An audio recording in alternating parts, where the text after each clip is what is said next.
Hello and welcome to the Speaking Frankly Football Show. I'm Frank Hughes, the chairman of Skelmersdale United Football Club, and alongside me is my co-host and passionate press officer AJ the Jet. Not that being involved with the football club is a prerequisite for hosting a football podcast, but it certainly helps. We are ready to dive headfirst into the vibrant world of non-league football in the Northwest, and we might even take a moment to discuss some of the bigger headlines in the sport. We'll explore life in the Northwest counties, bring you interviews with well-known faces in the league, and analyse how local teams are performing while making bold predictions for their upcoming matches. Nothing is off the limits here. We'll be diving into all kinds of topics, including complicated refereeing decisions and regulations that often leave fans perplexed. We want to hear from you too. This is your show, so don't hesitate to reach out with topics you want us to tackle. Let's get this conversation started and enjoy every single moment. We are speaking frankly. Hello and welcome to the Speaking Frankly Football Show, and a warm welcome to my co-host AJ. Hi Frank. Hello everyone. Thank you very much for tuning into the third bonus episode of the Speaking Frankly Football Show. Coming up today, we are going to do a little bit of a non-league roundup and some news from around the scenes, including at Southport and at Burscough and the Combined Counties Football League. In part 2, we are going to be talking with Gary Moore, who is the manager of the playoff-winning Lower Breck, who have found themselves promoted from the Northwest Counties Premier Division up to the Northern Premier League West, the third promotion manager in a row that we've had on the show. And then we are going to finish it off in part 3 with our final thoughts and looking ahead to Skelmersdale United and its future. So, first up. Well, listen, there's not a great deal to talk about in part 1. It's sort of thinning out, really, because there's not much to talk about, but there are a few things that pop up, and we'll obviously go through them. Marine has sort of come into the headlines again. Bobby Grant has been announced as the new manager of Marine, shortly after announcing his retirement from football. I think he's only been with the club for a season, but James Leary and Neil Young have great confidence in him. And to see him transition from player to manager so soon is a bit of a shock, but he'll have huge backing from Neil, who I'm sure will guide him in the right direction. Very much so, yeah. I think both James and Neil will back him as much as what he needs. But I think the other side of it is that Marine, although they finished on a bit of a flourish, they did flirt with relegation for a little bit. In the early to mid part of the season, and I think it's really important for Bobby Grant's tenure as a football manager and for the club itself that he gets off to a really positive start to the new season. Yeah, and we believe that there might be an announcement soon, if it's not already taken place, about who is going to be his assistant manager and obviously his backroom staff. Yeah. But they have been making signings. I'm assuming that Neil has played a big part in that while he's as the director of football. Yeah, most certainly. So we'll move over to Burscough now, who have announced their first team management. So Dave Dempsey continues in his role as first team manager, and he's flanked by James McCulloch as his assistant. Jay Hawkes will be his player development officer, Nick Dunn as the first team coach, and Liam Bowyer as the head of goalkeeping. And that's rounded off by Liam Thompson as the club physio and Richard Tigwell as the kit man. Listen, I think we've mentioned it several times during the sort of latter part of the season. Burscough had a really good run of fortune in the last third of the season. I think they went on a winning streak of 11. Was it 11? It was 11 games without defeat. 11 games without defeat. The majority of those were victories, and a fair few of those actually, were clean sheet victories as well, which boosted them up the table from, I think it was about 16th or 17th, and in the end they finished 12th or 11th, something like that. Yeah. So really positive end to the season for Dave Dempsey and his team, and he knows he's going to need to add a few more rounds of ammunition to his side before they kick off next season. And good luck to Jay Hawkes, who's assumed the role of player development officer not long after being involved with Garswood United alongside Nick Matthews. They managed to secure Cheshire League football. They were struggling at the wrong end of the table before Nick Matthews took over as manager, and Jay Hawkes was helping him. So listen, best of luck for Burscough moving forward. And moving on to Southport Football Club. This is a recent press release, and I quote, "We want to inform you of recent developments regarding the ownership of Southport Football Club. As many of you know, the Big Help Group, along with Peter Mitchell and the rest of their board, are no longer involved with the club. Lynn Watson and Steve Porter remain as directors.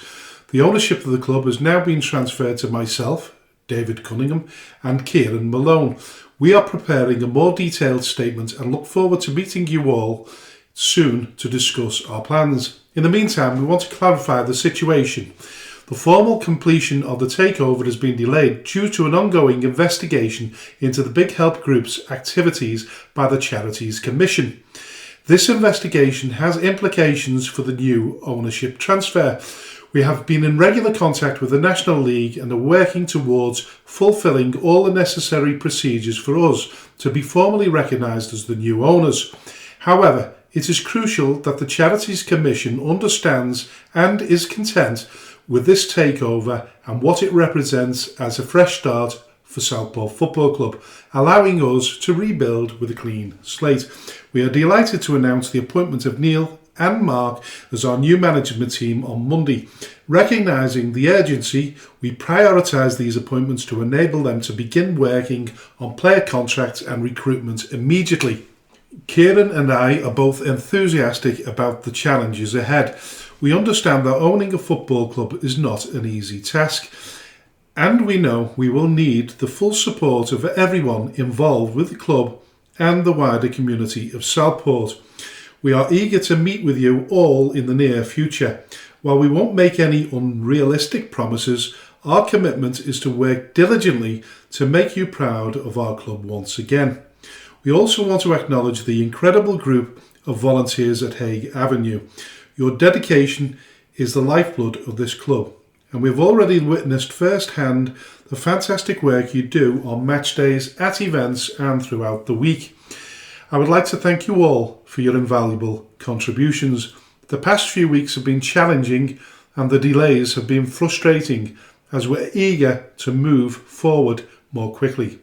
We are aware of the articles circulating regarding the takeover and hope this update provides clarity on the reasons for the recent lack of communication from our side.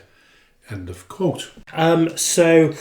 Yeah, I think they've got a bit of a job on their hands. Obviously, we know that Southport did not have a particularly fantastic season by all accounts, and it did culminate in Jim Bentley leaving the club as its manager before the end of the season. They alluded to it in their statement there, but it has been confirmed that the new management team is going to be made up of Neil Dans, who has left Tranmere Rovers as his assistant manager to take up the managerial post, and he's going to be joined by Mark Duffy, who is a former Tranmere player himself and lives down the road in Ormskirk. They're really ambitious guys. They believe it's a great project, and they're really excited and grateful for the opportunity. So they have a job on their hands, as do Kieran and Dave, and it seems to be very much all change at Southport. Now, all change can mean good things or bad things, really. Again, they're going to need to negotiate all this red tape with the Charities Commission to try and extricate themselves from the big help group and the current investigation. Do we know a great deal about Dave Cunningham and Kieran Malone? We actually don't. No, there's not an awful lot about them anywhere really. No? No, unfortunately not. It's a difficult one, Southport, isn't it? Because for many years, I mean, obviously since they dropped out of the Football League, it's not been great for them. They've had those moments in time where Liam Watson has got them back into the conference and got them playing at the higher level. I say the conference, the National League Premier, it was called the conference back in the day. So they've had moments where they've shone. I think they had a really successful FA Cup run when they played Derby County in the third round. In many ways, a sleeping giant. A little bit, yeah. I think they're a little bit like us in a way. Obviously, I know we've fallen a little further as a sleeping giant than what Southport have, but they do represent a bigger name, a big name with a big history. And unfortunately, I think it's just poor ownership and poor decisions that have kind of led the club to experience dwindling ambitions, if you like. I think they'll be very pleased to have staved off relegation and finished the season on a bit of a high with a 1-0 win over Kidderminster. But now there's a lot of rebuild to do, and I don't think either Neil or Mark and Dave and Kieran can underestimate the scale of the build that's ahead of them, because it is going to be quite a big one. Yeah, well, we'll hear more about that story in the coming weeks, I would imagine. I think so, yes. Now, the story that I think we covered last week, didn't we, about Jersey Bull, the Combined Counties Football League. We talked about the fiasco being that Jersey Bulls were deducted 3 points for fielding ineligible player, and then a few days later they reported Red Hill for making the same mistake. It appears that the decision on when the playoff finals takes place still hasn't been decided. I might be wrong at this time of speaking, but it appears to be a farce of Shakespearean proportions. Just a little bit. We can't really kind of give you any much more of an update on that one, to be honest. I can't really begin to tell you how much of a daft outpouring this is, and the kind of the sheer. I wouldn't even know if it's called pettiness from Jersey Bulls for reporting Red Hill for making the same mistake, because obviously Red Hill took the place of Jersey Bulls at the top of the table, but have now been reported themselves. So it may very well be that the team who end up finishing third in the division actually ends up finishing top. Just not sure, but it's absolutely chaotic in the combined counties there. So we wait to see the full outcome of that. Well, we are going to talk about Skelmersdale in the third part of the show, but we will just hit on the decisions today of the allocations to the various divisions, and it's looking interesting to say the least. There's been a lot of movement in the National League system. Almost 11 pages of 11 movement. pages worth, yeah, absolutely. Including, I quite like the Combined Counties Football League Premier Division South, where there are still 3 teams to be confirmed as to whether they are coming up, going down, or moving sideways. That's you've got to kind of laugh at that one for them not having sorted anything out just there. We're seeing sideways movements for quite a few teams in the eastern counties. Haverhill, Borough and Needham Market reserves are both moving laterally. Newbury Forest and Southend Manor are moving in the Eastern Senior League. They've moved sideways. as well. There are also a fair few reprieves, relegations. So Cinderford Town and Cribs are in the Premier Division of the Hellenic Football League. OJM Black Country have been relegated to the Midland Football League Division 1. And then in our local area in the Northwest Counties, City of Liverpool and Wythenshawe Football Club have both been relegated back into the Northwest Counties. But Wythenshawe Town, who finished fourth from bottom in the Northern Premier League West, received a reprieve. So they will stay in the NPL West next season. Which is good news for them. But listen, for now, we'll leave part 1 and we'll join you in part 2 after the commercial break to speak to Gary Moore, the successful manager of playoff winning side Lower Breck. Don't go anywhere. Special shout out to all the businesses that support Skelmersdale United Football Club, Origin Sign Company, T&W Garners, 7PDS, Skem Express Cars 5005, Lease Car UK, RNB Auto Centre, SB Skills Solutions and Hey Presto Web Design. Thank you to everyone who donates to the club, supports our race nights, raffles and the lottery bonus ball scheme. And, of course, the last man standing. A special thanks to those who organise these fundraising events, especially the incredible Lee Davis and Lucas Berquist. To all who stand by us both on and off the field, we are truly grateful. If you wish to sponsor the show, please contact me at chairman.skemutdfc@gmail.com or call me on 07766 054 548. All proceeds will go to Skelmersdale United Football Club. Thank you for your unwavering support. Hello and welcome to the second part of the Speaking Frankly Football Show, and a warm welcome to Gary Moore, the manager of Lower Breck, the successful manager who's just managed to, through the playoffs, get them into the Northern Premier League West. A warm welcome, Gary, to the show.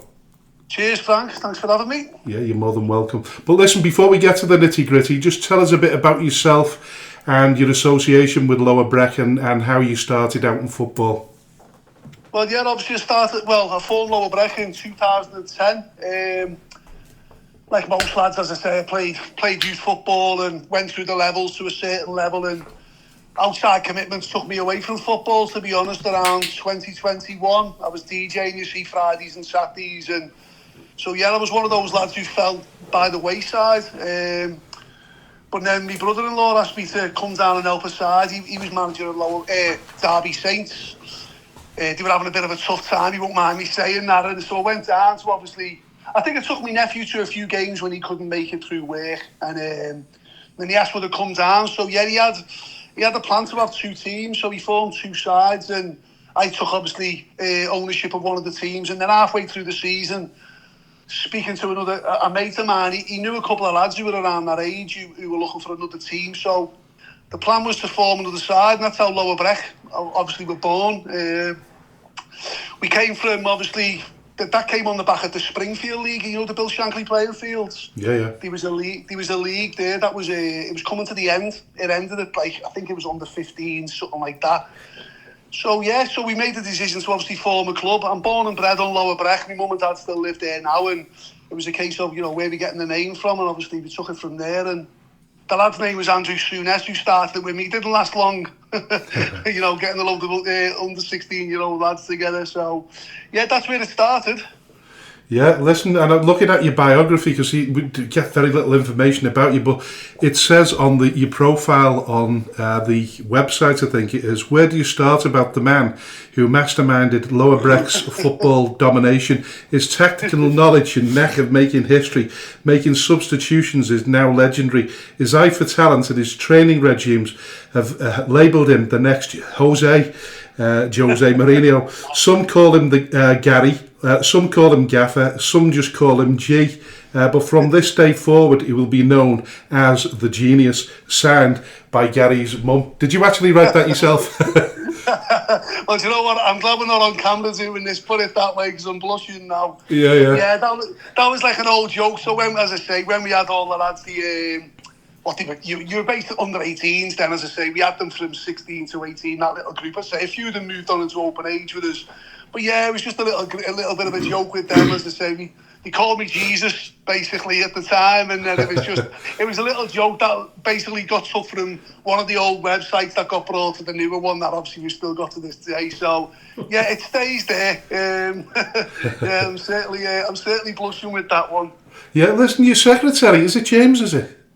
It is, yeah, it's Jim Davis, yeah. Jimbo Davis, obviously. Yeah. Many known from obviously the Waterloo Dock with his dad, obviously local legend himself, Jim Davis. Yeah. One of the most successful managers, obviously, we've seen in this city at grassroots football, obviously. Definitely. Level. Jimbo's with us. Yeah, when I contacted him, he turned around and said, yeah, by all means, I think he'll be happy to go on your podcast, but don't video him. I don't know what he was on about. Well, you've got this is my first one that I've done. I'm one of those, I just like to stay in the background, so to speak. I don't mind doing interviews and stuff.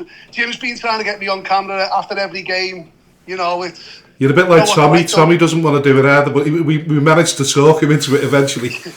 Well, you know what those interviews are like post-game and stuff like that. It's, it's art on the sleeve sometimes, and sometimes things come out wrong. And, it's the worst time to do it, isn't it? The more we carry on, the more relaxed you get with it, type of thing. But yeah, this is the first one I've done of these, Frank. So yeah, brilliant. Well, listen, we've been the first for many an interviewee, haven't we, in recent months? So we're happy to have you on the show. But listen, since we noticed that Lower Breck had built up a head of steam, we wanted to get you on the show. The reason being, you've shocked everybody in the league, but I guess that's helped you and the club really to sort of coming from behind and sort of quite sneakily. I would imagine behind the scenes you were quietly confident with the squad that you'd originally assembled. So excuse me, around. I've touched on it in a few interviews now, obviously over the last few weeks and months. We had a good group and it on the back end of last season. We finished last season reasonably well. We were a bit disappointed not to get into the top 10, but we knew there was signs there that we'd found something. And it took us a couple of years to get that at step 5. So we came into this season with a good group of lads, and then around October time we made 3 signings, and they've been massively important for us. And we knew then we had something. And look, I said to the lads in the dressing room, we had a little bit of a sticky patch in October, but I said to the lads, this group will finish in the playoffs. We're too good not to. But then, look, it snowballed, of course. Did we think we were going to take Berry to the last day of the season? No, we didn't. But the aim, as I say, as we started turning them results over and we started pulling the goal difference in, obviously the belief's there, but we wanted to secure home advantage in the playoffs. That was the massive thing for us. Yeah. And as I say, when we were taking off the results, as I say, the goals are going in and stuff, so the belief rises, and obviously, look, you were hoping and praying for a slip-up by Berry. Hats off to them, they finished with 9 clean sheets on the spin, so, they certainly they've done their job and they certainly earned the title, but to say that we took them to the last day of the season, that's an achievement in itself. And as I say, we what we aimed for over, around January, February, we knew we had to finish second, and we done it. And then obviously the rest is history, isn't it now? Yeah, the rest is kind of history at this point. You finished the season on, I think it was 103 points. 106. Pardon me, guys. 106. With that in mind, if the kind of the worst case scenario had happened and you'd lost during the playoffs, would you have kind of felt any kind of difficulty in understanding how 2 teams that had secured 100 plus points weren't able to go up automatically? Yeah, look, we know the rules before we kick a ball, don't we? Of course. It's something that we've said look, we've been at step 5 now. Is this our 4th season, I think? And we've said it's something that needs addressing, especially in a league with 24 teams in it. There shouldn't be one team automatically. And look, you've also got to look at Ramsbottom. What did they finish on? 97, 98? Yeah. So there's 3 teams there. It's not just the one, how close they was. So, yeah. But look, the rules are there before we've kicked the ball. But, we're seeing it now today with all the allocations have gone out and the Northwest Counties Estate 24 teams again. It's a tough gig, isn't it? You know, we all know that 24 teams in the league, and but you can afford to have a blip, though, can't you? I mean, we're in a totally different scenario. 34 games, you have 18 teams. Yeah, you have a blip, and your blip is it's too long a blip. Yeah. I think you can you can afford to start the season slow, and you can also afford to have a patch around November, December, and it's one of the massive things now. Obviously, having playoffs, it keeps the belief in for a lot longer. And I've pushed for it for a while. I've said, look, I know it's a struggle for them for the FA to do what they've got to do, but it should be 3 up, 3 down at every level of football. If we're part of the pyramid, we all want to be together. We're all under the same rules and the same, the banners, and we're asked to do the same things on and off the pitch. I think it all needs to be in line, because I don't know. It's tough, isn't it? Because look, I think there's a couple of divisions with 18 teams in that have the same promotion. One up and then one through the playoffs. So I don't know how that works. In fairness, but look, it's set in stone before you've kicked the ball, so you've got to go to it. You've got to go with it, as I should say. But yeah, look, we haven't. We've reaped the rewards this season, put it that way, from having a playoff. Yeah, I think you certainly have. And obviously the final was held at your own ground at Anfield Sports Park, and you've described that as being a fortress from last season. Your home record was better than anybody else's in the division, 20 wins, 2 draws, and just that one sole defeat. 71 goals scored and 18 conceded. What do you put down that fortress mentality to? It's something that we've always had since we've been there. Excuse me. When we were a Step 7 side, we made it a hard place to come to, and obviously we went 18 months unbeaten, didn't we, at Step 7? And obviously we tried to carry that into non-league, obviously, and it did happen for a little while. But as I say, the games get tougher. But we lost our way for a little bit, and it was something that we always said. Look, we've always had a motto, or no one beats you twice in a season, and first and foremost, you've got to win your own games, and you don't get beat there. And we had a couple of occasions this season when we were 3-1 down, 2-0 down, and we made sure we got a point out of them.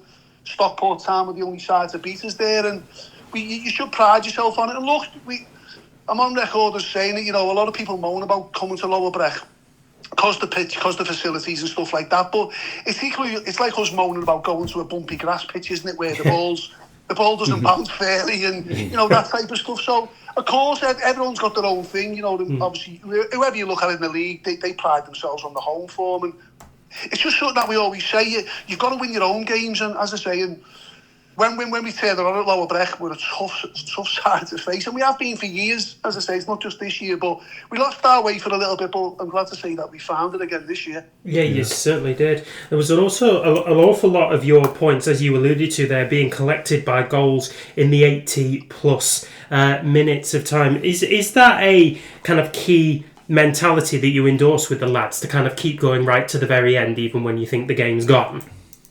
Yeah, well, like this season, we seem to have a spell. I don't know the stats too much, to be honest with you, AJ, but we had a little thing like around 35 to 40 odd minute mark as well. We were getting some important goals to take into the dressing room. And then, as you say, at the back end of games, our fitness was telling. And look, we've only trained twice in 2025 as a team on the pitch. We've done our hard work, but what we were doing, we were running through the week. The lads were doing up to 10k running. That's what we've done with them, and we knew what we had. We knew what we had to do, and the schedule was brutal at some stages. As I say, we had 1 month there with 9 games in it, and at that point, I think we were still in 2 cup competitions as well. So we knew we had to manage the players, and we knew we had the fitness though. And as I say, it's like once lads have a dip, yourselves, you footy men, you have them little moments in the game when teams drop the levels, and that's just for us where we've been looking to capitalise on it. And as I say, the back end of the first half, and especially towards the end of the second half, we've been able to put our foot down and get some really important goals. But I think it just comes from having a good group of lads as well, trying to drive each other on. And when you've got a target and there's a challenge there, the hunger and desire remains as well, doesn't it, in them games? Yeah, listen. 17 consecutive league wins prior to the playoffs signified how resilient the team has been during the final third of the season. However, the trouble with going on such a run is that you're conscious that it will eventually end, but it didn't. How were you feeling during this run, and if at any stage did you believe that you could catch Berry? Look, the belief was there you could catch them, but we needed a lot of favours at that point.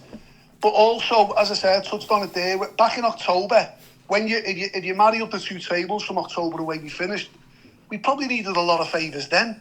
But we had to do jobs ourselves. And look, you're always mindful that you might drop a couple of points here and there. And you've just touched on obviously the 17 wins, and it's like, you know, you're waiting for that one. Like we were drawing with Renneker. I think was it 96th minute winner? Oh yeah, we remember that. Yeah, so it's like you're looking at games in the greatest respect to teams, thinking, don't drop it here, don't drop the points here. And look, it's so hard, and the pressure, when the pressure's on, it's, you know, it's kind of just look, Claude. I'm one of those that prides myself on performances. You know, I set a standard of how we should be playing football, and I like to stick to it.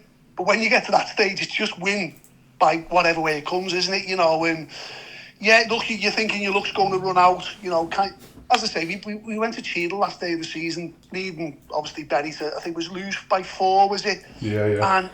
But we took them to the last day. So yeah, look, the belief was there that we could go there. But I think Berry beat Paddy a week or two before, and inside me I thought it's probably done now. And look, the last day of the season, we were 0-0 with Cheadle, and we knew Berry were up, and Burscough had a man sent off. And we told the lads at half time in the dressing room, look, it's over. It's over. The title race is over. But we'd already secured second place in the playoffs. But we've got pride here. We could have, because we knew we had the playoffs the week later. We could have made 5 subs. We didn't. We went out and we wanted to win the game of football because, as you say, our record on the back end of the season's been absolutely unbelievable. And you know, you wanted that to continue, really. Touching on where you just said, obviously going into the playoffs, I haven't been nervous for a long time this season, really, because the lads have been performing, and there's only so much you need to say to a group of lads like what we've got at the moment. They know what the job entails, and so yeah, I've been turning up to football, you know, a lot more relaxed. But I was probably the most nervous that I've been for a long, long time at the West Didsbury game, because to finish on 106 points, and there was a lot of comments on social medias, and it was like, if Breck don't go up, if this doesn't happen, if that doesn't happen, where did he go from there? There was a lot of conversations, what happens, how did he keep the team together? So the pressure was building behind the scenes type of thing, but look, you know, we managed to get the job done, didn't we? So that was the main thing. So the West Didsbury game was a massive pressure moment for me. Yeah, we'll come to that in a minute. But listen, proof really, isn't it, that you had to win those 17 games to take Berry to the right to the wire. Anyway, it's been an incredible season, and anybody from watching from the outside in, it's been a fascinating season. But listen, it takes an awful lot to get over the line anyway. But you've had some really good goal scoring talent there. You've got Samuel Burns, who's your goal scoring talisman for the club, 27 goals. But you've also got 4 other players that have gone into double figures, with Jesse Dowling scoring 23 and Elliot Hughes scoring 22 goals. The team is absolutely blessed with goal scoring talent, isn't it? It is, yeah. And look, we always say you need those lads. You'd always have that magic mark of 30 goals a season, don't you? You'd always think, we need a striker who's going to come in and give us 30 goals. And look, as I say, Elliot joined us from a Step 7 side in October. Amazing. Sam came down from Rylands. So if you look what they've done in terms of goal scoring since October alone, they're great numbers, aren't they? And look, you just mentioned Jesse as well. You know, for a winger, you know, for a left-footed winger playing on the right-hand side, to give you them numbers consistently as well over his. He hasn't missed many games this season. You know, he's been outstanding for us. He's been fully committed, and that's one thing to touch on, the goal scoring, but also the numbers that lads have done. I think we had 7 lads who turned out for us over 50 times in a season, or around 50. That's remarkable for me, do you know what I mean? So, yeah, but they all play the part, don't they? I can't just focus on the goal scorers. The lads wouldn't be too happy if it did. Well, no, I was going to come to that as well. Yeah, 2 of the players who made over 50 appearances was Fraser Cookson and Theo Roberts. Was it really, you know, quite essential that you were able to form like a bit of a spine of the team to kind of maintain some good consistency?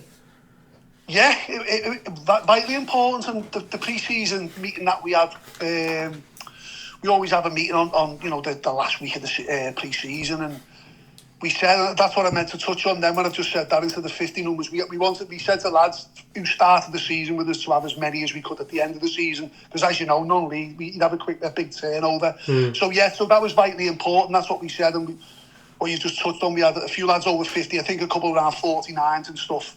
But that's all it was. It was about keeping a group of lads together. We haven't managed to do it for a few years. I've made mistakes as a manager.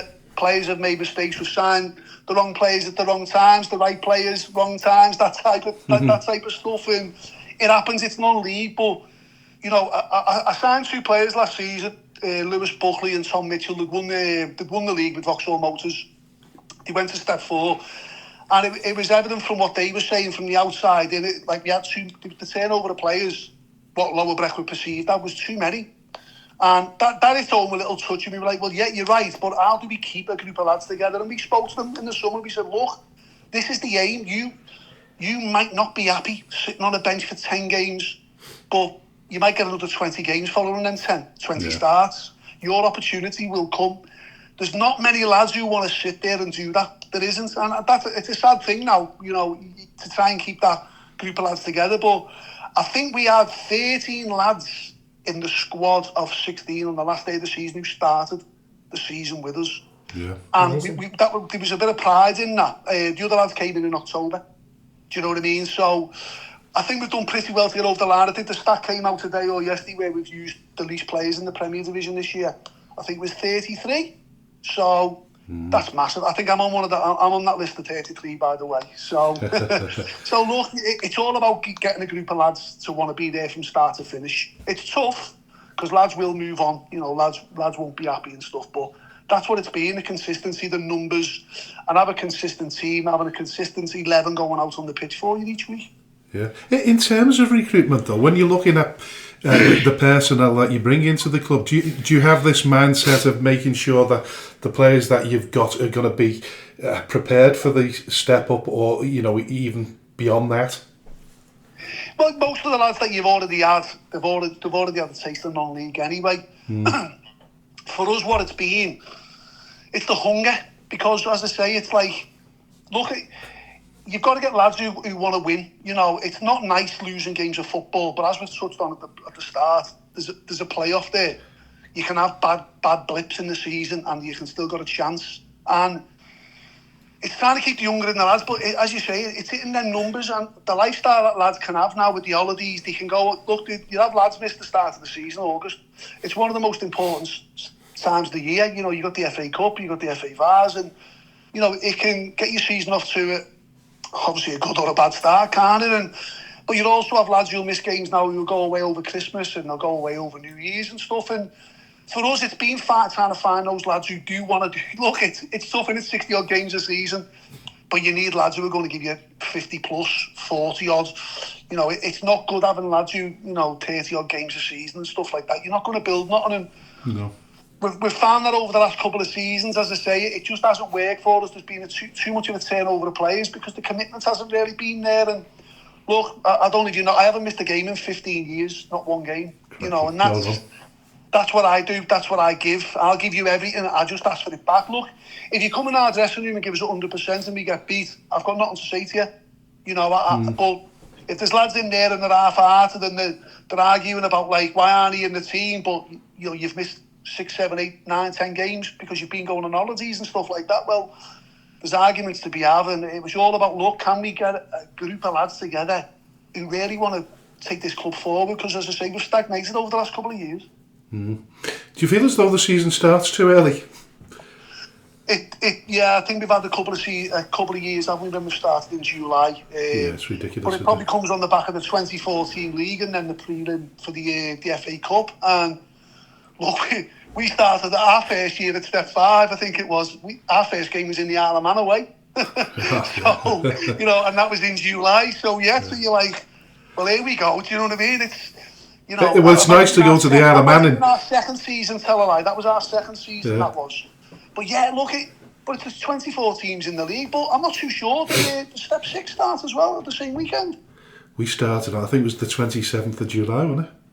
Yeah, look, that's tough, and especially when you're going right through to April. And as you know yourselves, I think you hit October. I think we done 9 games in October, if I'm not wrong, and then nine games in February or March. You know, there's 18 games there in 2 of them months. And look, the weather's been great to us this year, hasn't it? It's been fair, but look, I'm not one to, I can't put leagues down and people who do fixtures. It's a tough gig, isn't it? You know what I mean? Yeah, for what they've got to do. But I think now with the amount of 3G pitches available to the league, I think you've got to look at it and try and navigate fixtures to make it a little bit, I don't know, a little bit easier type of thing, because, as I say, the schedule's brutal. It is brutal, and as we're touching on there, you're asking a lot of these lads these days.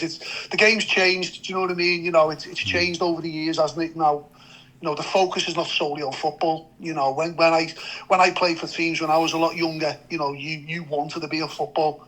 There was nothing else you wanted. That was your Saturday and your Sunday. But these lads have got a lot more going for them than we did back in the day. I was just going to say there before that you're best off going to the Isle of Man in July rather than February when we went, because it's bloody cold. Well, look, we had to go back in the FA Vars 2 months later, and then last season I got stranded there, didn't I? And the game got postponed. Oh, crikey. Yeah. So, yeah, and then we had to go back for the dead rubber a month later. Oh, dude.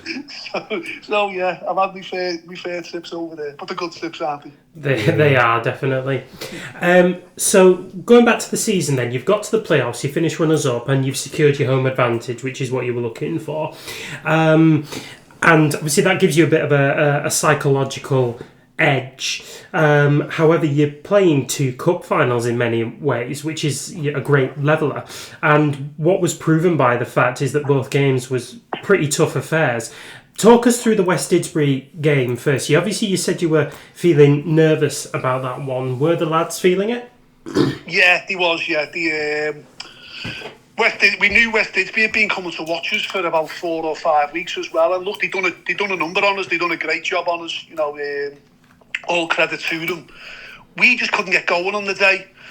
The nerves were there. You know, you could see it in certain lads' performances. You know, we had 5 or 6 lads who were, you know, performing way below the standard that they can bring and what we require, basically. And so you know the nerves are there. And as I say, you speak to the lads. As I say, we were 1-0 down at half time, and it's just trying to retain that belief. You know, you've had that belief all through the season and stuff like that, and you know, you can see the nerves. You know, you can see it in lads' performances, and as I say, it's just trying to get them to, as I've just touched on before, it's win by all costs. Win however way it comes today, because that's all that matters.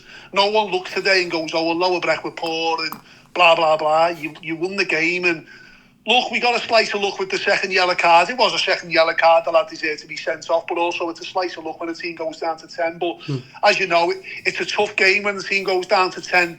But we moved the ball well, and we've had a song now that the supporters have been bringing to the games called Magic Moments, and you need someone to probably bring that in a game, and that's what Sam Burns done on the day. He brought 2 moments out, and you need it, don't you? You need a talisman. You need someone to stand up in them games when you're not performing. As I say, you've got too many lads below standards. There's a few times in the season when I'll say to the dressing room, on days like this, if someone's way below par, somebody else has to go and take the extra percentage on. You need to go and give us 110, you need to go and give us 120, whatever it is. If your teammate's having a poor game, you raise it, and Sam done that for us, luckily enough. Yeah, he definitely did, and that took you to the final against Padiham, and they were another team who went down to 10 men, and you won a penalty off the back of that. There was a bit of a wait actually between the sending off and Jesse Dowling scoring his penalty, so I've got to give him props on his composure. The scoreline of 2-0 looked a little bit flattering because Padiham had put up a really good fight, and then you score a goal 6 minutes into injury time. Just tell me what your thoughts were when that second goal went in. Emotional. I'm not one to over the last I think I celebrated the goal at Renneker, and it's not like me to go on those runs up touch lines, put it that way, and I think I was over halfway across the pitch for the Padium game before the referee gave me one of those looks. that literally set me back. Excuse me, yeah, but relief really. Look, what a way to finish it. You just touched on it there. Look, even though they went down to 10 men, they were always in the game. We've had some good games with Paddy and we get on very well with them as well as a club.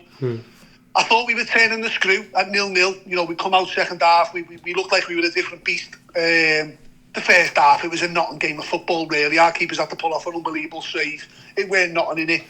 But we were starting to turn the screw. And look, we should have went and got our second and we should have went and got our third a lot earlier. But we didn't, and then Elliot used it just after he subbed a couple of minutes before. He couldn't move. He couldn't move, and then look, we got a counter attack, and as I say, the ball comes to him, and he does his trademark chop and puts it in the corner. And look, the scenes. It was just great to see the lads going over to the supporters who were with us week in, week out, home and away. You know, and then just I turned around and see three. Obviously, I have two assistants in Mikey and Liam. Warren's a coach. They were hugging each other. Our physio, Rhiannon, who's been with us through thick and thin over the last few years, she's just standing in the dugout, and like, I just made my way back over to them, and it's just like, you know, it's emotional. Do you know? It was really, really emotional. You're thinking, you know, I'm going here. I'm going to start crying on the touchline. You're thinking, and then obviously the whistle's gone soon after. And obviously went straight over to Paddy, but. Yeah, as soon as we got in with the lads and the celebrations, and I could see like the emotion on Conor Milton, our skipper, and a few others, and as I say, people were coming on the pitch, and yeah, it was hard to hold back. It was. Yeah, you've gone on record as saying that the lads are relatively quiet. So, how did the celebrations go?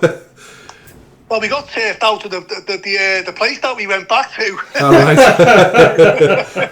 No, look, it's. They're a quiet group. What I've say about them, they're a quiet group of lads through the week. I've been a part of group chats since the introduction of WhatsApp that can have 1,000 messages a day. Yeah. You know, they're brutal. Some of them have been brutal, put it that way. And I always, you know, I'm always in the mix with the lads. You know, like the lads know me. Come half one on a Saturday, I'm your manager. Come 5 o'clock, I'm your mate. Do you know what I mean? And that's the way it should be. You've got to be all together. And, you know, we have all these nights out and what have you. You have these team bondings. But we've got a load of quiet lads. We've got school teachers in there. We've got all kinds of different lads in the dressing room. And some of them are very, very quiet. So, but yeah, you know, after that game there, as I say, we had a place to go back to. And, yeah, look, it was a great night because a lot of supporters had gone back there as well. And we got to enjoy it. But we did after the West Didsby game as well, to be honest with you, because I'm one of those. A couple of years ago, I didn't celebrate the wins like I should do. You know, I said it yesterday. I had an interview yesterday, and I said, you win a game of football, you think of the next Saturday, you think of what's coming next, what's my team going to be, what am I going to do? You lose a game, and it sits with you for like 2 or 3 days, doesn't it? So I've said I'm going to enjoy these ones, and a few people have said it to me. Like the skipper said to me after the final win, he said, "You've been a little bit more relaxed this season." So obviously they've noticed. Yeah, with time grows great patience, I suppose. But listen, we know Liverpool's a great catchment area for football and talent, but it's also fiercely competitive with that many non-league clubs in the area. So how hard is it to tap into the local talent? Yeah, well, I think it's changing now. I think you're getting a lot of younger lads, obviously, because we've got all the colleges and stuff like that now. So you've got a lot of young lads wanting to come into non-league. And I said it a couple of years ago. I think the non-league goldfish bowl as such is probably running dry now. Of all those lads who've been around for a long, long time and made it, you know, a great career out of playing non-league and done big things at non-league, by the way. So I think it's getting harder because there's not enough, I should say, not many lads who you know on the radar type of thing out there now. So there are different breed of players now as well, though, aren't they?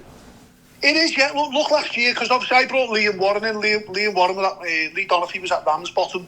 And look, Lee's been around non-league a long time. He's a beaten FA Trophy, FA Vars finalist at Wembley, you know. So he knows non-league, and it was one of those. Look, and you know Tony Sully, who was with us for a good number of years. Sully was excellent for us. He was great, but you know he moved on to Prescott Cables to be with one of his mates, and it was probably perfect time for both of us, type of thing, as in with us type of thing. And so yeah, he had his contacts. We also had ours, and you know, as I say, we've had to move. We moved to a different area. We started bringing a couple of lads in from Manchester and stuff last year. And so, look, you get one or two gems on the back of it. We've still got a few lads who are still with us now. Owen Collins, as I say, Michael Fitz, who Lee had at Ramsbottom, I think, as well. Fitz, he's a Scouser, by the way, but he was playing out. He was playing out them ways, and so yeah, you have to broaden your horizons a little bit. But this season was probably just about. Yeah, look, we brought in a few local lads, as you touched on, Jesse, Jordan Barrow, lads who've been up the league, but they dropped back out of it. They went to Step 7. Elliot was happy playing Step 7 football. There's loads and loads of quality lads still playing Step 7 because they don't want to. It's tough, isn't it? It's a tough gig, isn't it? Non-league, as I say, as we touched on, 60-odd games a season. We're asking you to, obviously, at the start of the season, do Tuesday, Thursday, Saturday.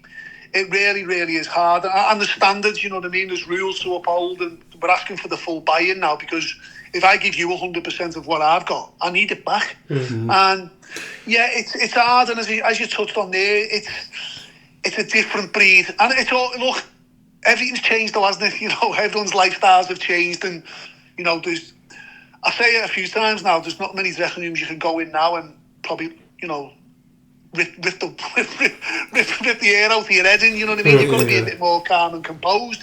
The game's changed, the lads have changed in the dressing room, and you've got to go with it yourself. And it's tough. It is tough now. Like I said, new breed, new generation. What do you make of the new generation of players? Because a lot of the players, certainly that we sort of tapped into last season, coming from the academies that you alluded to before, and they'll literally play 3 or 4 games in between the games that they're playing for the club as well. It's worrying.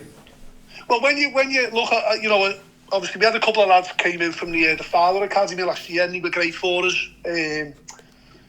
Owen and Josh, and as you know, I speak to Carl McCauley, you're probably aware of as well. Do you know what I mean? And it was managed well with those because they had a certain amount of games. It was like, look, you just let us know when they're playing it, because they want the best for the players, of course they do. But also, you know, they've got their own, at the back end, they've also got big games themselves. So when we're probably, obviously, last season we didn't have that many games, but if they would have still been around with us this year when we were having them 9 games in a month, you just touched on it there, they're probably going to be doing about 16 games in a month. And we also, and still now, we have lads who play Sunday football as well, and we play for the successful Sunday sides. So, you know, I think we've had times in the past when lads have played Thursday, Saturday, Sunday and a Monday. You know, so it's brutal, that, isn't it? You know, but yeah, look, I think with the younger lads now, I think like anything, they want everything too soon. I think they can come in and just play 60 games a season. If you're good enough, you'll play. If you've got to, you know, sit on the bench a couple of times, but look, you can probably say that about the lads who've been around non-league for a long, long time. They don't want to sit on a bench, and the young lads don't want to sit on a bench, but. You know, it's tough. It's a hard one now, but I think looking at, from what I've seen now with the teams that we've played over the last couple of seasons now at Step 5 and what I know some of the teams at Step 6, I think the younger lads are going to be the future of building sides, because there's some technically very good football players and teams, and one team I can touch on at our level was Longridge. You know, definitely. And Ashley there, what Ashley does with the teams that he puts out there and the football that they play and the manner that they play it, it's outstanding. Do you know what I mean? It's outstanding to watch, and you know, and you just think, I think more teams will go that way because, you know, what the colleges are drilling into them and stuff like that. You know, so, and the young lads who've obviously been on academies and stuff. So yeah, look, it's hard, isn't it? It's going to be it's a tough one, but we need to bring the young lads through. Listen, in terms of budgets, I've always imagined that your club's sort of at the lower end of the scale, which makes the achievement of winning the playoffs even greater. But how important is money at this level? And obviously, you're moving a step up now. Well, it's massive. You know, look, we came from our first year in non-league. We had the group of lads who'd obviously gone 18 months unbeaten. And then we basically said to them, look, we're going to give you some expenses. And they were like, well, why? And we were like, well, because non-league, it's what it's about. We're going to be asking you to go to Steeton on a Tuesday. You know, that type of stuff. And then...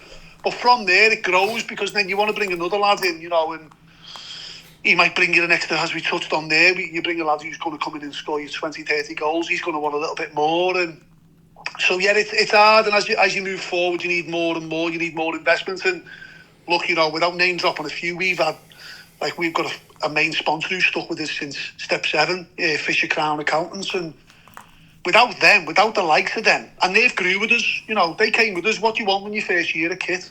What do you need in your second year? You need 2 kits, and then it's like, what do you need now? Well, I could do with like a bit more, we need this around the ground, or we need that, and as you know, you'd have to bring your stands into it and stuff like that as you move forward. You've got all grading to appease and stuff like that. So yeah, without the likes of them, but we've had 2 sponsors who've stuck with us now for a few years. No, we don't even have to speak to them. We know they're there, and every year they're upping it. But we need more, and it's hard, isn't it, as you say, because you're moving forward. And look, I'm not really one of those people who likes to talk about budgets. Everyone goes on about Bury, what they've got and what other clubs have got. Ramsbottom have had. I'd love to have Bury's budget. I'd love to have it. Who in the right mind wouldn't? Do you know what I mean? But you work with what you've got, and as long as those lads are giving you value for what they're getting, then you've got to be happy, type of thing. And I think that the playoffs have muddled it a little bit now, because a lot more teams will put a lot more money into it, and they'll put a lot more money in. I think he's probably a couple of years ago, teams used to just pull the wages, didn't they? Yeah. People would pull them. The expenses would go. But I think it's getting tougher and tougher and tougher, because, as I said, I think we've had a couple of big clubs, haven't we, around us, obviously at step 5 over the last couple of years, who've got a bit more money than anyone else, and rightly so. When you've got 3,000, 4,000 people coming through your gate, you should do. But look, it's tough for us, as I say. I think our average gate, we're up to around 200 now, it's good for us, because that's the highest average that we've probably had in non-league. But yet, away from it, we're now looking towards sustaining ourselves as a step 4 football club. And also, we have to appease the grading by March 31st, which we will do. Yeah, well, I was going to mention that, because you've mentioned Anfield Sports Park as being your fortress, but in terms of future progression, can the club continue its ambitions given the limitations of the stadium? Yeah, well, you can, but obviously, because people do think there's too many limitations, and there isn't, to be honest, Frank. There's a lot of scope, and we've got the council behind us. We've got two of the main parties, so to speak, who are right behind us, and they help us where we need to go. Obviously, that doesn't bring money to us, you know what I mean? But when we moved in there was a woman called Mary Rooney. She'd worked there for 40 odd years. I don't know if you remember the old Vernon Sanctuary, which is Liverpool's car park. Yeah. She worked there as well before she moved to Annie Sports. And as you know, I'm born and bred in Lower Breck, so there's been a great rapport and bond there. So when we first moved in there, the conversation with her, like before we applied to go non-league, me and Jim went in for a meeting with Mary and a woman called Jane Nolan, who's now she's the chair. And they said, look, we've got nothing for you, but we'll back you all the way. Yeah. And without them, we wouldn't be a non-league club, but we knew what the scope was. That was a one-sided facility when we went in there. So we knew we had to get 2 sides. Then we went and got 3 sides. Now, obviously, look, we don't need 4 sides next season, but it's something that we're going to push for. Yeah. And look, you've just got to repeat the grading every year. Next season, by March 31st, we need to have a capacity of 1,300. We're only 300 off it. We will achieve that, by the way. And there will be a new pitch going down over the next year. It probably might get to the close of, obviously, the season coming now. But there's loads we can do. The appetite's there to back us. We've got a long lease on the facility.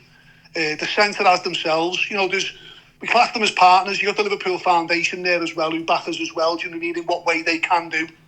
But yeah, look, there's a lot of scope for work to be done on there.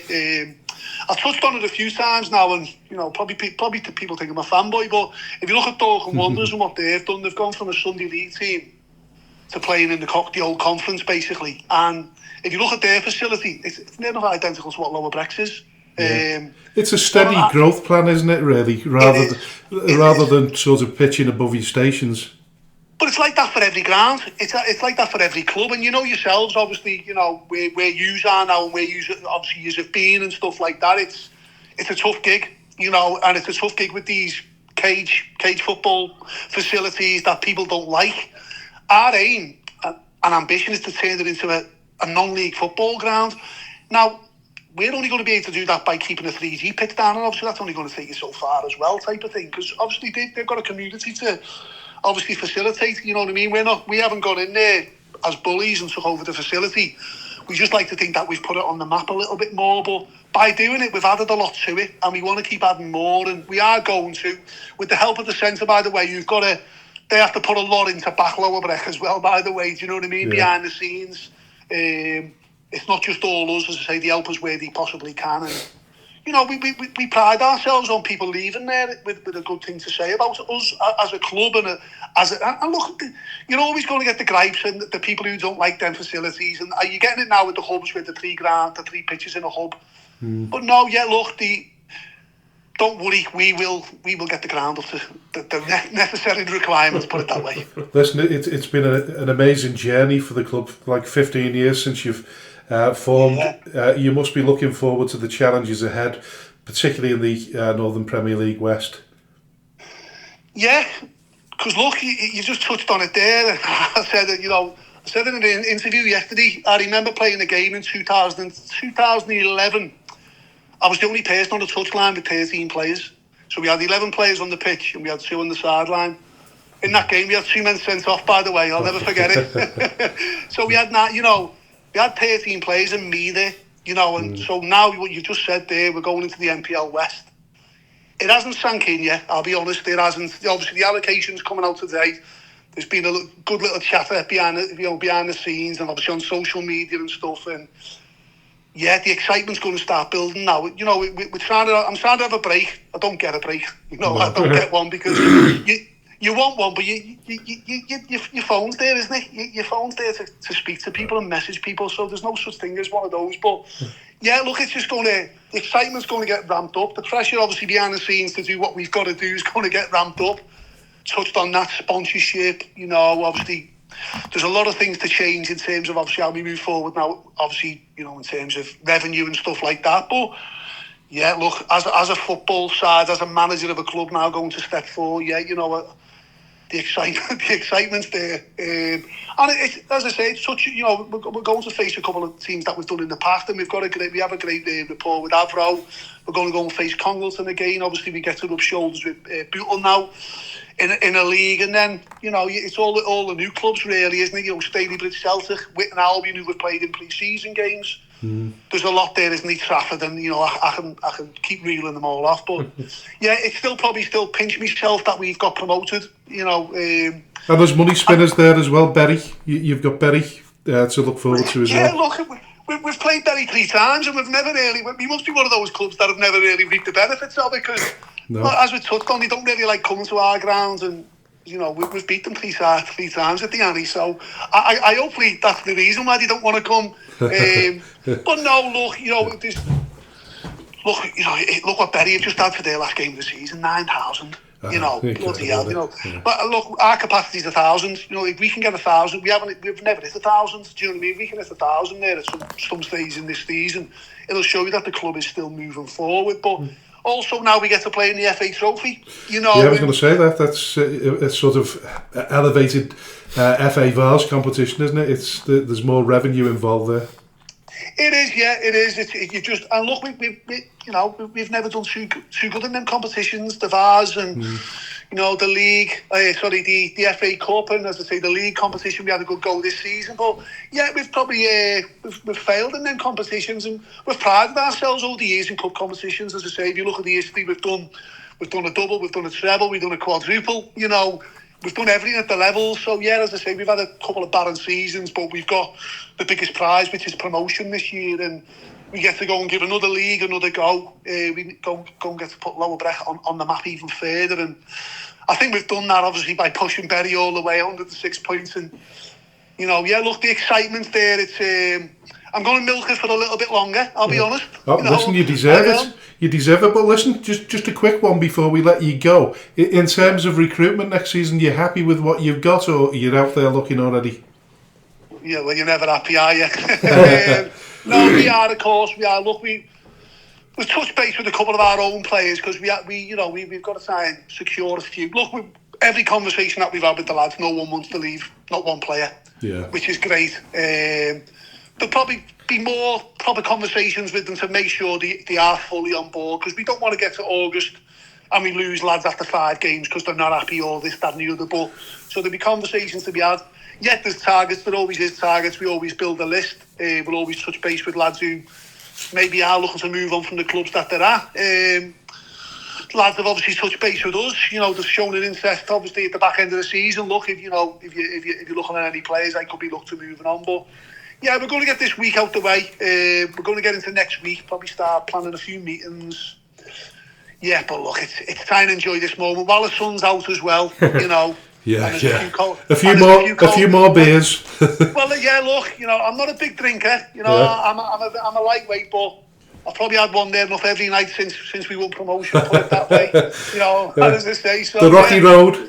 Well, as well as football on the telly and there's beers in the fridge. You know what I mean? As I say, you can enjoy it, can't you? There's going to become a point where I'm going to have to say, look, stop it now. But yeah. We'll concentrate on next season then, yeah. Yeah, look, we ride it for a little bit longer, and I hope all the supporters and the players certainly are as well. As I say, look, we've got a few more nights out planned because we want to enjoy it as a group. You've got to. It's hard keeping the lads together to go on, you know, Benidorms and your Ibizas and stuff like that. But there's loads of little things going on locally and obviously all over the country, and hopefully we can just keep getting the lads together for a few more weeks because before they know it, they're going to be getting beasted again. Yeah, definitely, yeah. Listen, it's been great having you on the show, Gary. I appreciate it. We want to get you on the show for a while, so we're really fortunate to get you on. Best of luck. I have been idle, Frank, I won't lie. I do But listen, best of luck to you and Lower Breck for next season, and hopefully we can talk you into coming back onto the show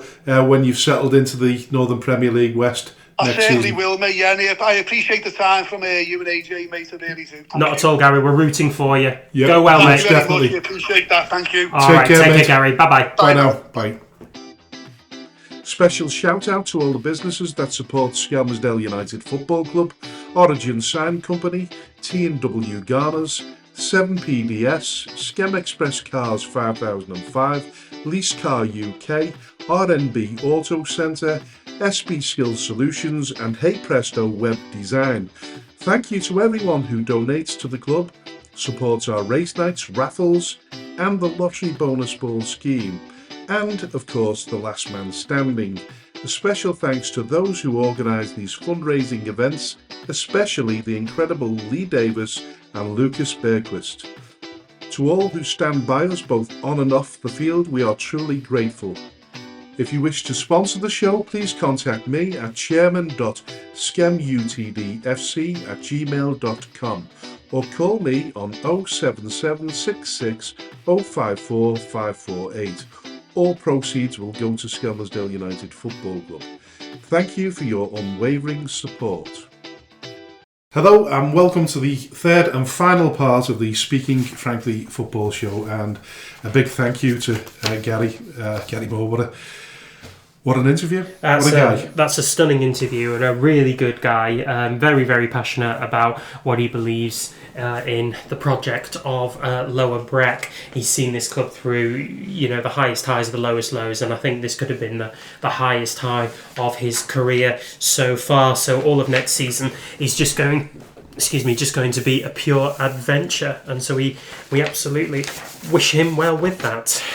Yeah, and it seems to be a very tight-knit football club, doesn't it? Very much so, yeah. So as he said in there, all the boys there stayed throughout the majority of the season. I think it was 13 players of his final squad were players that had turned out on the first day. The other 3 joined in the autumn. So there were a real kind of unity and collective togetherness there, and they all kind of believe in the Lower Breck project. And as he said in the interview as well, none of them are going to leave, which means they all believe in the project of Lower Breck rather than their own individual exploits, which I can really appreciate. And I think if you're going to be a winner, you have to have that kind of environment. You have to have players that are going to stick to the task, and hopefully, like he says, they will want to continue playing for a successful side.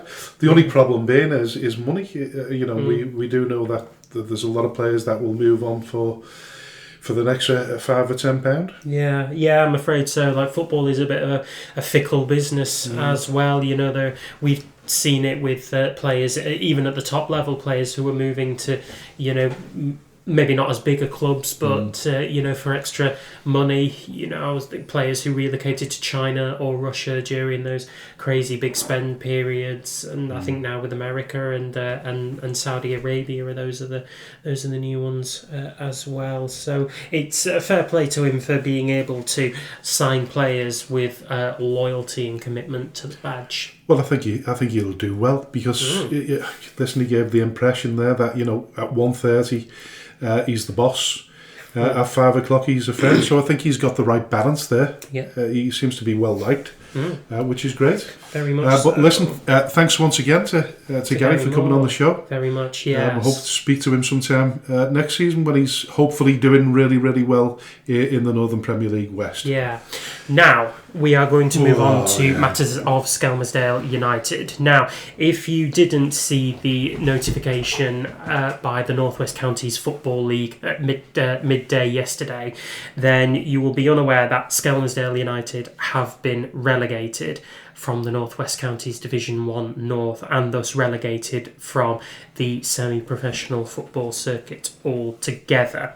The announcement was made generically, and everybody was notified at the same time. There was no embargo placed on clubs who had been notified beforehand, so we found out at the same time that you did.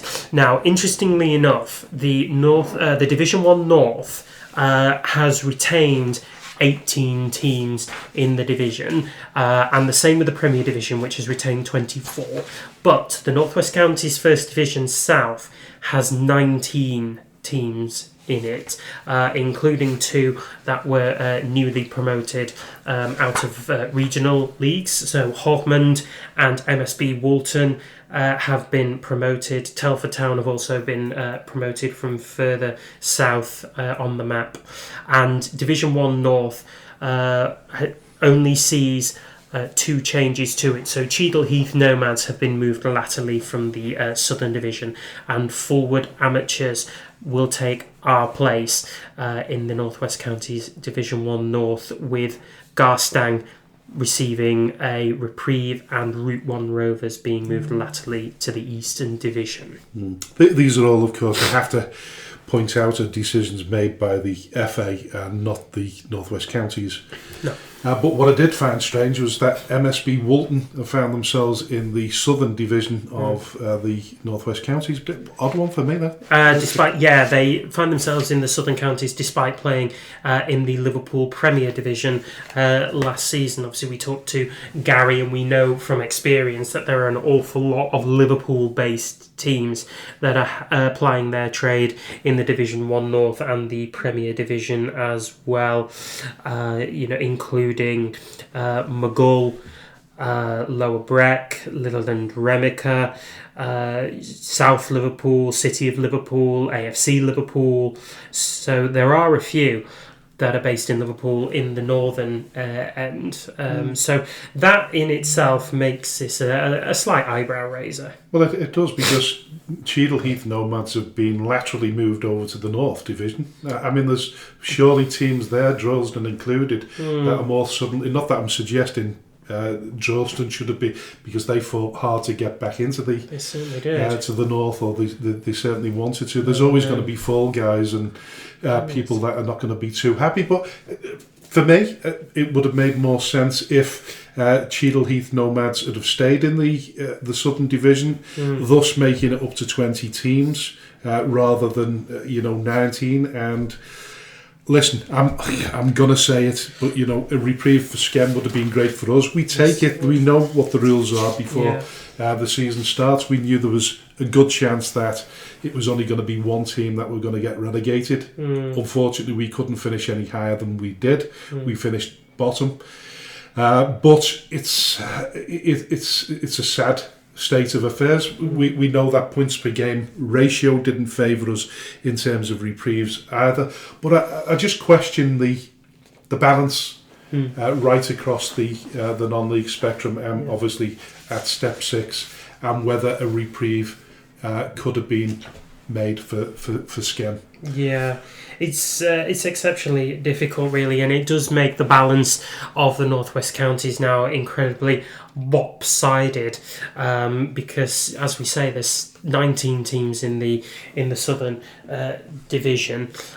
There's there are teams that are further down south than Cheadle Heath Nomads that maybe could have been moved sideways into teams further north. That could have moved into the Northern Division and then helped round the number placings out to 20 teams. We will not really understand exactly why there are only 18 teams in the North, 19 teams in the South, and 24 teams in the Premier. It's very difficult. It is, and listen, we're not making excuses. No, we're certainly not. But there are extenuating circumstances and reasons why some of the rules don't help clubs, particularly those that are struggling. And I'm not suggesting that there should be any favouritism, because we know that doesn't exist.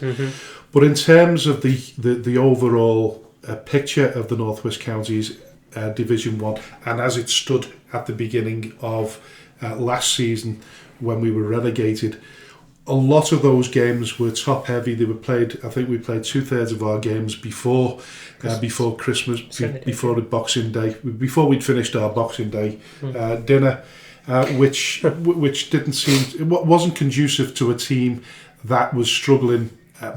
One, having no home, two, having no finances, and struggling to get a squad of players together. So I think we started our season around about the 27th of July. So they're all hurdles that, yes, everybody has to cross and climb, but it's more difficult when you're not in a position, a better financial position as some people are. And we'll go on record and we'll say it again. It's difficult when you're playing every single game away from home. But we are where we are. So the trick is we don't know where we are, but we only know where we're not, unfortunately, as our next league placing is yet to be decided. We can take a look at where we might end up. Yes. And I've printed off the pages there. Obviously, the Liverpool Premier League, which MSB Walton were promoted from, finishing first. And then we've got the Cheshire Premier Division, and we've got the West. The West Cheshire. I've screwed up here. The West Cheshire. I don't think we'll end up in the West Cheshire, but we could end up in the West Lancashire. It should be the West Lancashire League. Oh, the West Lancashire League, right. The wrong page has been printed off, but they're the three. Listen, there is I don't know whether technically we could end up in the West Cheshire. In the West Cheshire. That seems a little far. Doubtful. Yeah, that seems a little bit far. That's Mossley Hill, Bootle, Aintree, South Liverpool, which is ironic, Ellesmere Port, Vauxhall. There are places like that. They're not really where we are, locationally speaking, on a map. So, actually, given the fact that we're playing at Crosby, maybe. Yeah, I suppose that'll have some bearing on it. We're in the middle of Liverpool, aren't we? So we are for now, yeah. So, Frank, where do you, if you're going to sort of put your thinking head on, where do you think we will end up? The only example I can give that might give us an idea is that when Ashton Town were relegated a few years ago, they were allocated to the Liverpool Premier League. They appealed against it and ended up in the Cheshire League. Now, the argument is not so much whether one is tougher than the other, it's whether one has more, shall we say, younger players, whereas the Liverpool Premier League has the more journeymen. Footballers that have played at a higher level, and are probably just prolonging the career. I might be wrong on that one, because I'm pretty sure that MSB Walton would disagree with that. They're probably a squad of very fine young men. I don't know. I think Waterloo Dock is made up of a reasonably young side as well. I don't know a great deal about any of the divisions at all. I've been to watch a few games in the Cheshire League last season, particularly Garswood. I've been along to watch them, and there's no easy. The fact is, there's just no easy division. No. There's no easy league to go into. So, if somebody was to ask me, I think you did, which division I prefer to go into, I'm going backwards and forwards on this one. One minute it was the Cheshire League, the next minute it was West Lancashire. Yeah. And then, I thought to myself, well, Liverpool Premier League, there's less travelling. But then, looking at it, there was only 12 teams that completed the season. There was, Admiral FC and the Nalo didn't complete their season, and all their results were declared void, unfortunately, which meant that there were 12 teams that would finish the league in Liverpool Premier, which would make it a very short season indeed. Well, 22 to be precise, which is 12 less than what we played last season. Domestically, that doesn't include the cup competitions that we were involved in as well, of which there were about 3 or 4. And I don't know what cup competitions there will be in that. So based on that, if we're looking for, like Gary said before, you're in a situation where if you've got a big fixture list, you've got time where you can have, you can have a loss of form. Yeah. You certainly can't where you've only played 22 games in it. No, I'm afraid not. It's winner takes all every single game. By the look of it. Also raises the question on the fact that there is a minimum in the non-league pyramid, and that means that there has to be a minimum of 16 teams. I see. In those divisions. Now, obviously, MSB Walton have competed in a league that ended up with 12 teams, and they've only played 22 games in order to grant themselves a promotion, which is great. They've worked hard for it, and we know the rules. We've said that before. But there's no consistency there. No, it doesn't look like there was much consistency there. I know MSB Walton had clearly got things in order off the pitch. They had the correct stadium accreditation and the bounce tests that ruled them absolutely fine to come into the Northwest Counties. But to have only played 22 games, and albeit you only dropped points in 5 of them, whereas we, but playing devil's advocate would argue that we had 34 opportunities to get ourselves away from relegation and didn't. So, I mean, it's a horrible one to kind of think about here, but you kind of wonder where the line is drawn, unfortunately. Definitely negates my argument when you say when you put it that way. Listen, best of luck to MSB Walton. Wish them the best of luck. They've got their on credit. They've won the league and they deserve it, and they've won it by 7 points. 7 points, so they've done extremely well. They have. I'm just trying to get some more information on the West Lancashire Football League, where Fulwood Amateurs came from. There's a lot of travelling. That was the thing I was going to say. There's a fair amount of travelling in the West Lancashire League. I think you mentioned it earlier to me. There's places up in Cumbria.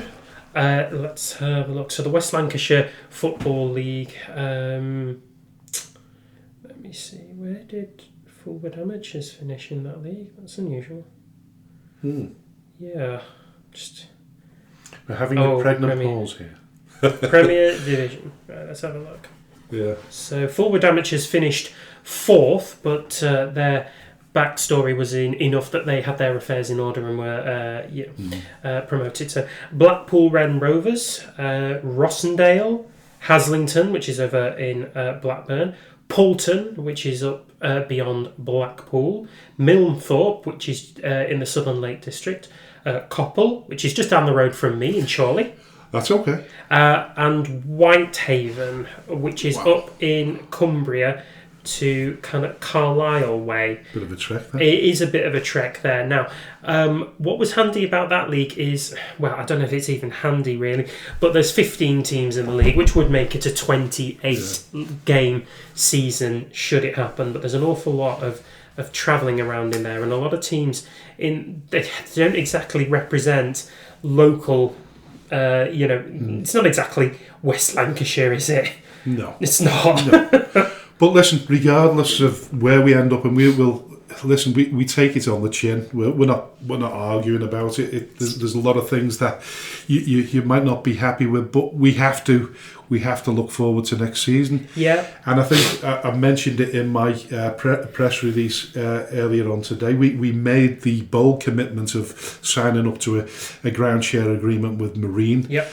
As we all know, it's a National League North stadium. It's a fabulous facility, and hopefully when it comes to the divisions and the grounds that we're going to be playing at, I think a lot of people will be looking forward to playing at Marine. I think so, yeah. In terms of drawing attraction as well, bringing players to the club as well. It's an additional catchment area. Now that we are in Crosby, we can tap into the Liverpool contingent.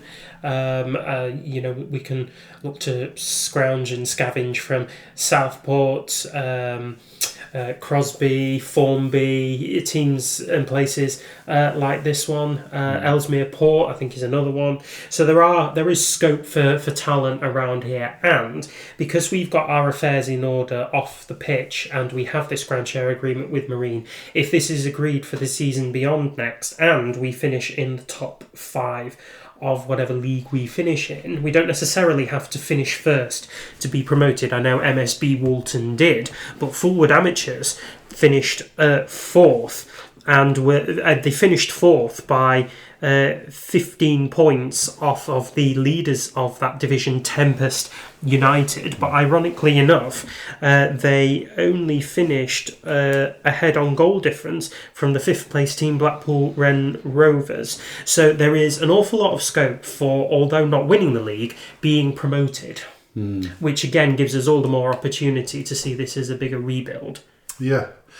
I'm just going back then, I don't like to dwell on the situation too much, but if you're going to have, the way it should be 3 down, 3 up, 3 down. Gary alluded to that.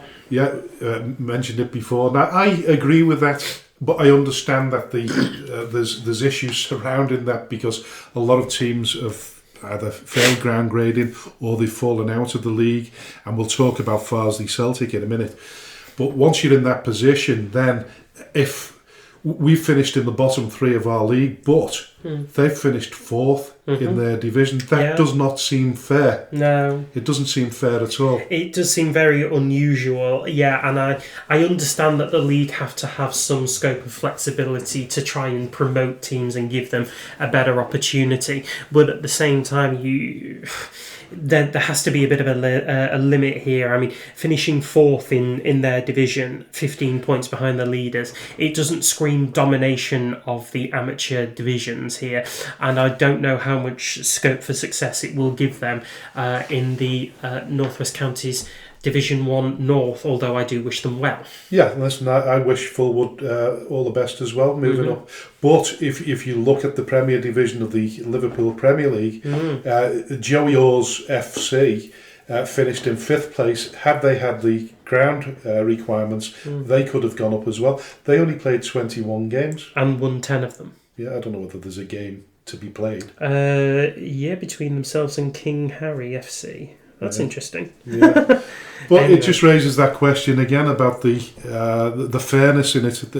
We can see the logic in 3 up, 3 down, but I can't see the logic in 1 down, but the 4th from, or even 5th from, the top winning promotion. That doesn't seem to be fair at all. No. So anybody that will argue, and they have, been trolled already. As you can imagine, they've already moaned and said, "Oh, you're moaning already?" No, I'm not really moaning, but you know what? The facts. It's an observation. The facts are there, and they're there for everybody to debate. Yeah. But we are in the position we are, and I think I've mentioned it on numerous occasions now. We've got meetings coming up around the end of this month, and following on from that into June and July, in the hope that we can secure land in Skelmersdale at some stage, and that we can develop.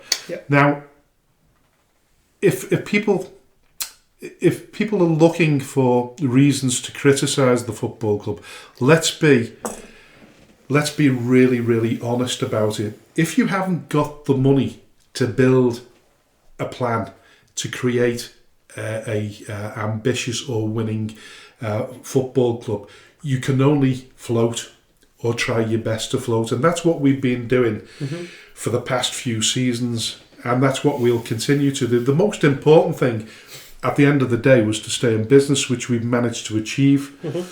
But beyond that, anybody expecting us to perform miracles and to stay in the Northwest Counties, nobody's guaranteed. With no guarantee that if we're in the Cheshire Premier League, there's no guarantee that we'll stay in that division.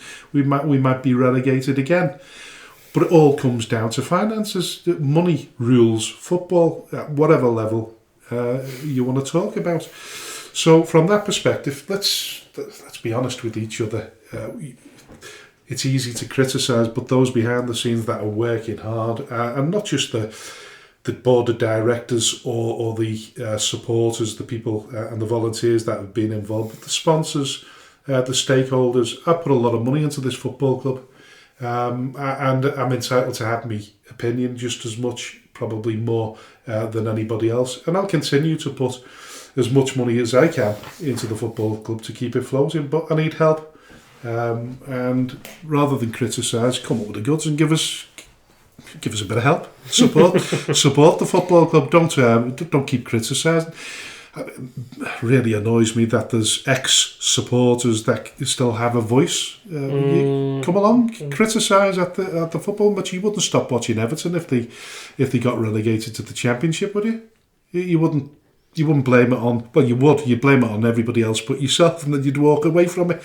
Doesn't make sense. No, it doesn't. But listen, we're excited about the new season, the season that we're looking forward to. We've got to remain optimistic. Yep. We've got to do something about it. Listen, the work, the biggest work, the hardest work is getting back to Skem. If we can achieve that, everything will fall back into place. But I said it in my press release, Skelmersdale United Football Club is a big name. It still carries an awful lot of kudos, and we'll carry on creating history, and hopefully there'll be people there will jump on the bandwagon and help us get back to where we belong. But, we'll have to see. Yeah. But it's a tough road, we know that. It's not going to be easy. No, it's not, no. So all we can do is just kind of go in with the best possible attitude.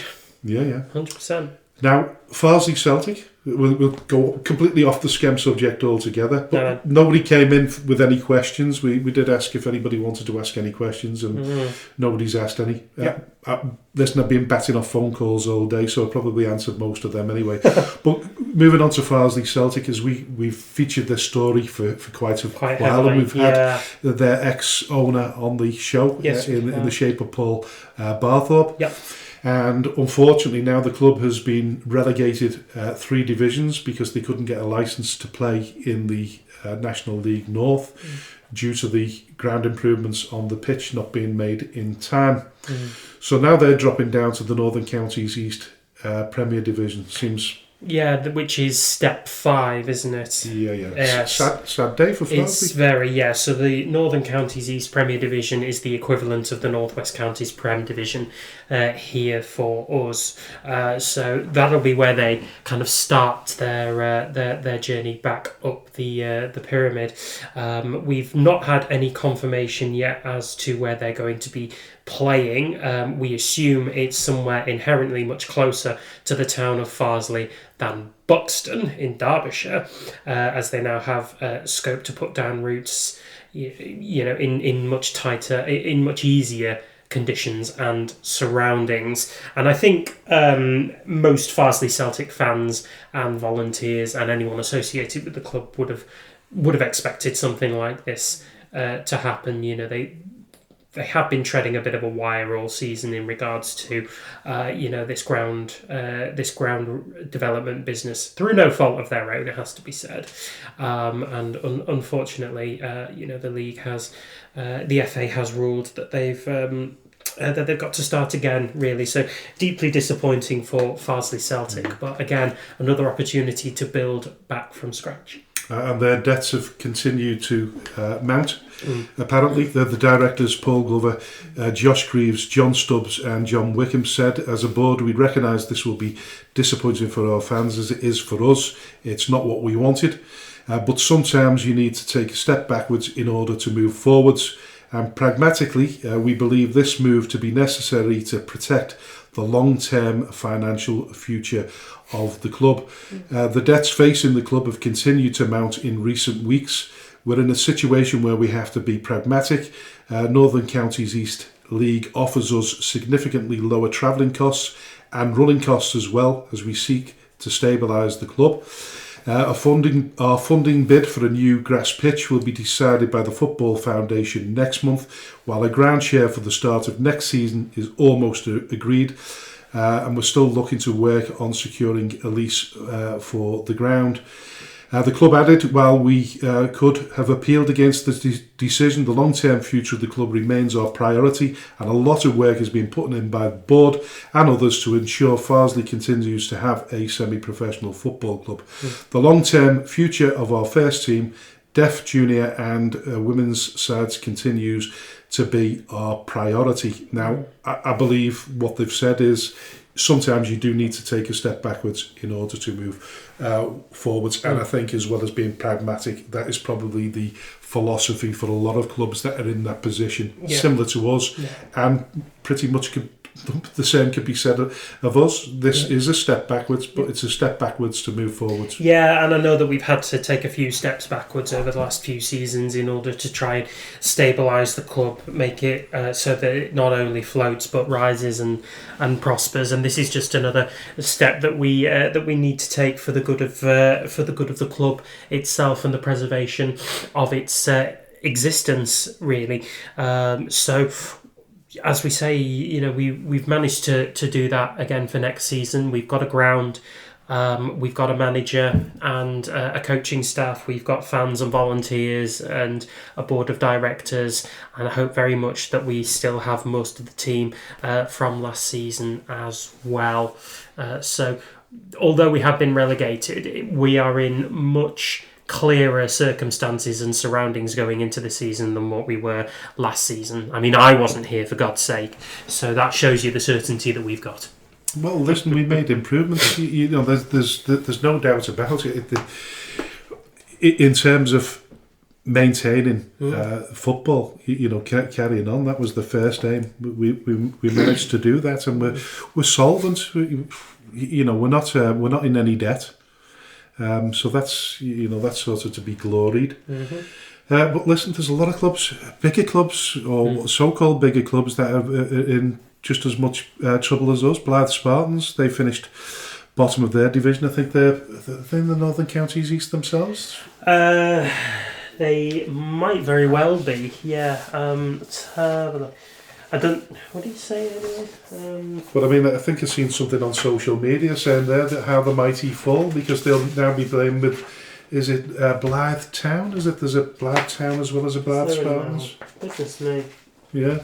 So it's a difficult one all round. There's a lot of clubs that fall from grace from time to time, but there's also a lot of clubs that rise from the ashes as well. You look at Accrington Stanley when they went out of the Football League, eventually came back, and it's funny that we should be talking about Accrington Stanley because they've got problems of their own again.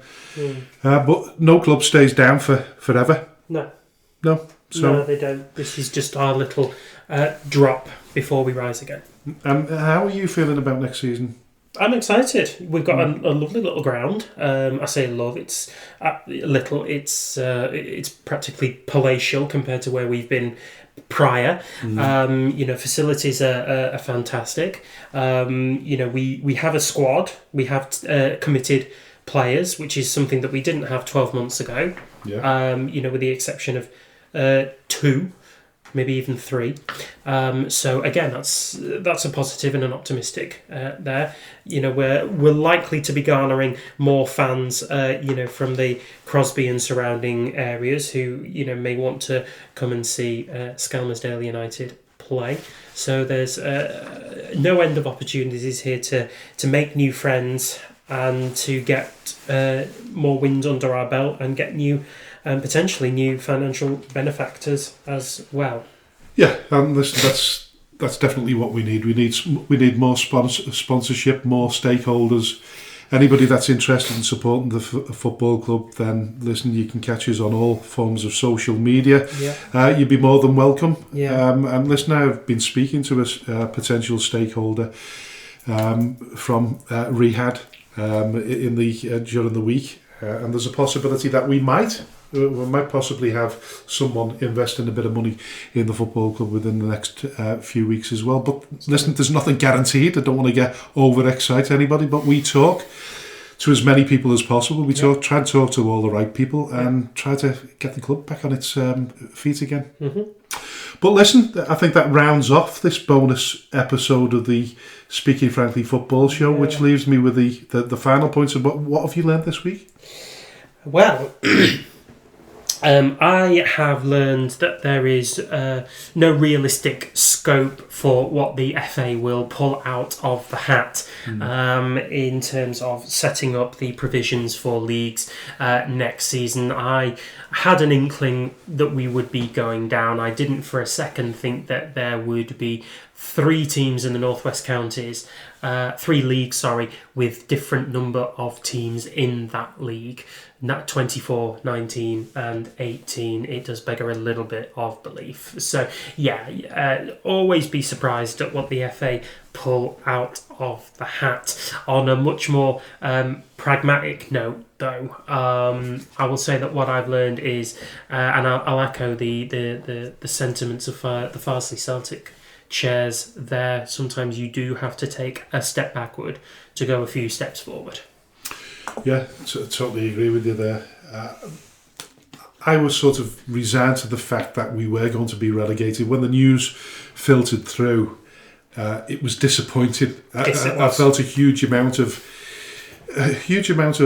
disappointment again, even though I'd resigned myself to the fact. I think I was more annoyed by the way the information was received. I did think that we would be told in advance and the news would be embargoed until it was officially released, and they could have released it at 6:00 on the Thursday evening rather than 12:00 in the afternoon. They could have told us first, but it's done with it. It's done and dusted with now. It is. So yeah, what have I learned? Well, it's a tough gig being involved in football. I've said this time and time again. It doesn't get any better at times. It can get a hell of a lot worse. We've got to that point now, but we have to rebuild and we have to go forward and make the best of a bad situation. And like AJ and like Farsley Celtic have said, we've gone backwards in order to move a step forward. And I just hope that people around us will support us, and sponsors and benefactors will get on board and help us through these stormy waters. And I'll leave the final words to AJ as normal. You've been listening to the Speaking Frankly Football Show with me, AJ Paget, and my co-host, Mr. Frank Hughes. We can be found on most streaming services where you get your podcasts from, including Spotify and Amazon Music. Please remember to subscribe to us on these channels so that you can be one of the first to find out when a new episode of the Speaking Frankly Football Show has been released. Please also remember to rate and review, as we do thrive off the feedback provided to us. We are also available on social media channels like X and Facebook under the banner name Speaking Frankly Football Show. So from us at the Speaking Frankly, we are very grateful to you for listening, and we will see you very soon for another episode. Until then, bye-bye for now.